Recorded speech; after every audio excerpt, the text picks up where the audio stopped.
আচ্ছা সাব্বির শোন, কালকে আবার একটু এখানে আসতে হবে। কেন ভাই? কাজ আছে ভাই। কেউ আসতেছে? কে ভাই? নাম জানি না তো।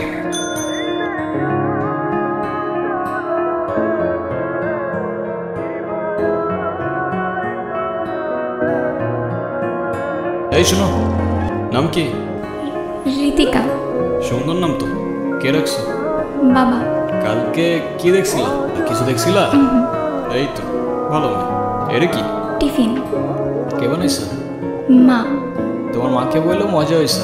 ঠিক আছে, সাবধানে যাও। তাই কেউ ডিস্টার্ব করলে আমার জানাবে কিন্তু, ঠিক আছে? চল।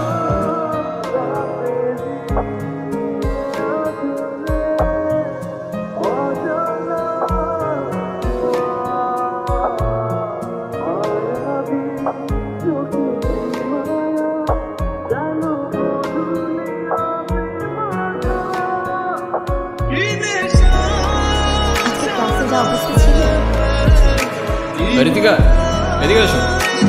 কি আছে আজকে? এই প্রতিদিন তো পিঠা খাইতে ভালো লাগে। শোনো, তোমার মাছে বলবা আলু পরোটা বানাইতে, ঠিক আছে?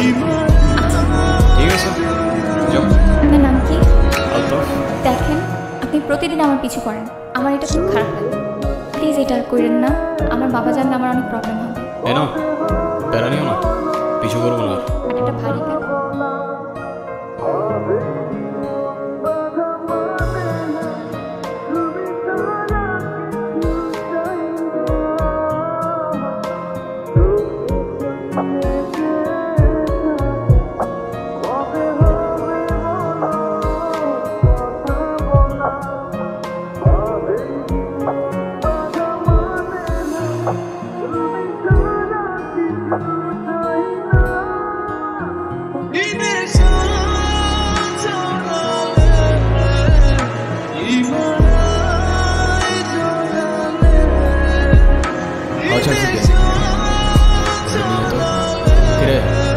তুই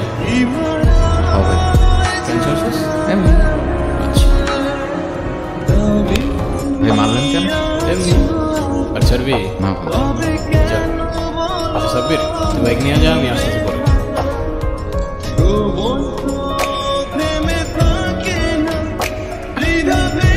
মানুষটা কিন্তু খারাপ না। আচ্ছা, এটা কেন মনে হলো তোমার? জানি না, কিন্তু আপনি সব কেন করেন? এই যে আপনি রাস্তাঘাটে মারামারি করেন, আপনার বাবা মা বকেন না? না, বকার মতো কেউ নাই তো। কেন? আপনার বাবা মা বলেন? জানি না, কখনো দেখিও না। আচ্ছা, এই কয়েকদিন মিস করছো আমাকে? যদি বলি হ্যাঁ, তাহলে বলবো আমি আগেই জানতাম। যদি বলি না, তাহলে বলবো তুমি মিথ্যা করতেছো। ওই তো সামনে আমার বাসা। সাথে গেলে সমস্যা? আমার আব্বু দেখলে খবর আছে। সাবধানে যাও।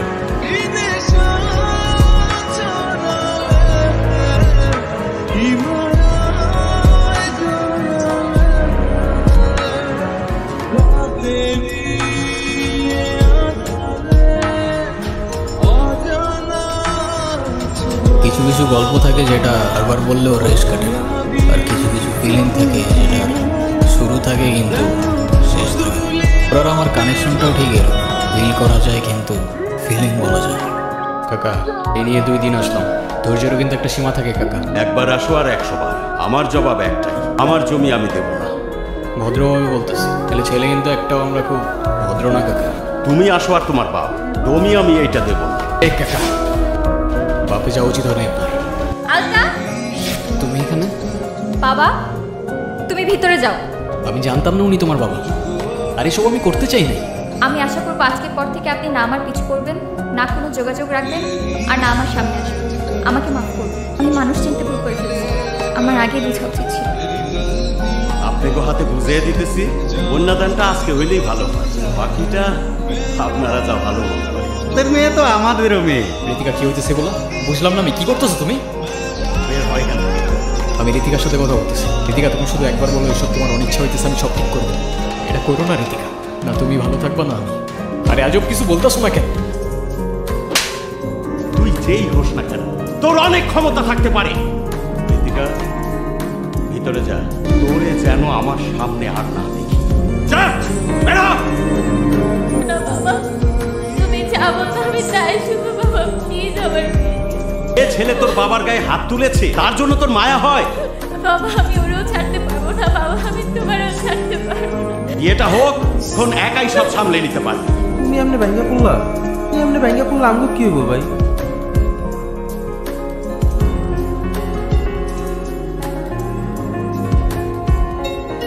আর সব কিছু মিথ্যা হইতে পারে, কিন্তু মায়া মিথ্যা হয় না। আর এই মায়াগুলো মিথ্যা ছিল না ঋতিকা। আমি খুব ভালো করেই জানতাম তুমি আসবা। আমি এসব কথা বলতে আসি নাই, এবার মতো তোমাকে একবার দেখার ইচ্ছা হয়েছে, তাই আমি আসছি। আমাকে একটা কথা দিবা? আরে বলো না তুমি কি করতে হবে। তো কারণ মায়ের জন্য নিজেই ক্ষতি করে ফেললাম। আমি তোমাকেও ছাড়তে পারবো না, বাবাকেও ছাড়তে পারবো না। আমাকে না হয় তোমরাই ছেড়ে দাও।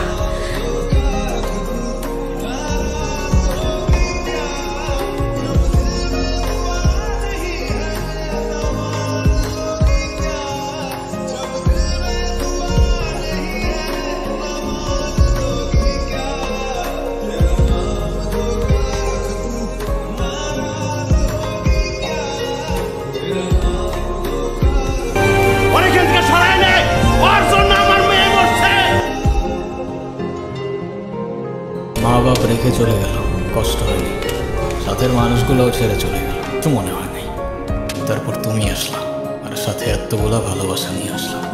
আমি তোমার নামে সেই গাছটার নিচে খুঁজতে শুরু করলাম তোমার ছায়া, কিন্তু বেলা শেষে আফসোস থেকে গেল। না বুঝলাম তোমার অভিমান, আর না বুঝলাম মায়া।